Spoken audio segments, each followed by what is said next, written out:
Good evening, Taylor Timberwolves. It's Mrs. Leonard and Bandit again. We're going to read you another bedtime story, this one from my children's bookshelves called Don't Laugh, Joe by Keiko Kaza. It's a wonderful story about an opossum learning how to play dead. I hope you enjoy it. Mother Possum dearly loved her little son Joe, but he was always giggling. Lately his giggling made her worry. Mother Possum was about to teach Joe the most important lesson a possum can learn. "Joe," said Mother Possum, "you must learn how to play dead." "Why?" asked Joe. "Because we possums escape our enemies by playing dead," Mother Possum explained. "When you learn this trick, Joe, I'll bake you the possum's favorite dessert, a bug pie." They started to practice. "No giggling, Joe," Mother Possum warned. "No problem, Mom," Joe answered. Joe played dead, and his mother sniffed his fur like a hungry fox. Sniff, sniff, sniff. Joe laughed so hard that his stomach hurt. "Can I have my pie now?" he asked. "No way, Joe," Mother Possum scolded. "Dead possums don't laugh." Joe practiced playing dead again. This time, his mother poked him like a nasty coyote.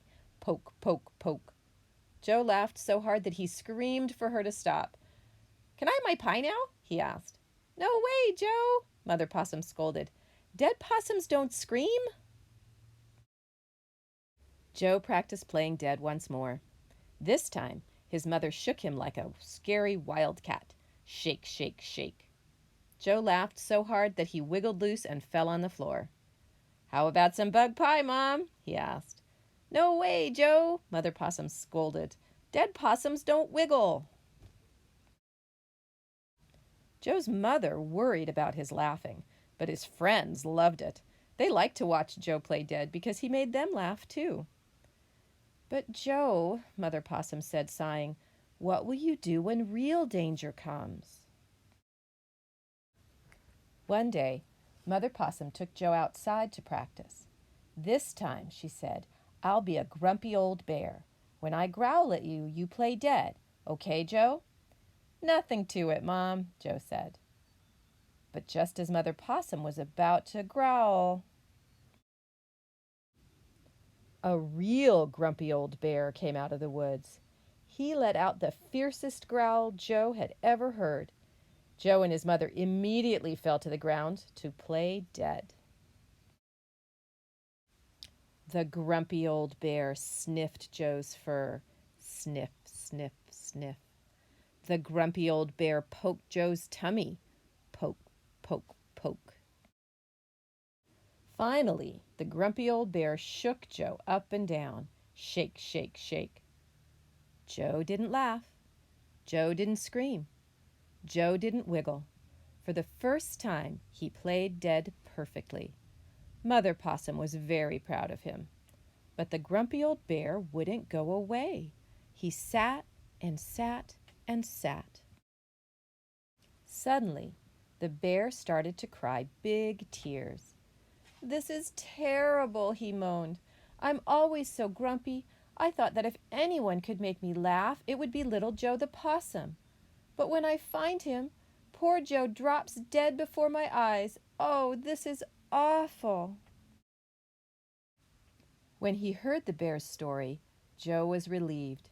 He even began to feel sorry for the sobbing bear. "Hey, Mr. Bear," he called. "I'm not dead. I was just playing dead." The bear was so surprised he almost jumped out of his fur. "Playing dead?" he cried. "Boy, you're good at that. Oh, please, Joe," he begged, "teach me how to laugh." "It's easy," said Joe. "Lots of things are funny, Mr. Bear. What happened just now is funny." And he started to giggle. Soon his laughter spread to everyone around him, even to the grumpy old bear. Before long, the animals were laughing so hard that the whole forest shook. "Oh, Joe," the bear howled, "thank you for teaching me to laugh."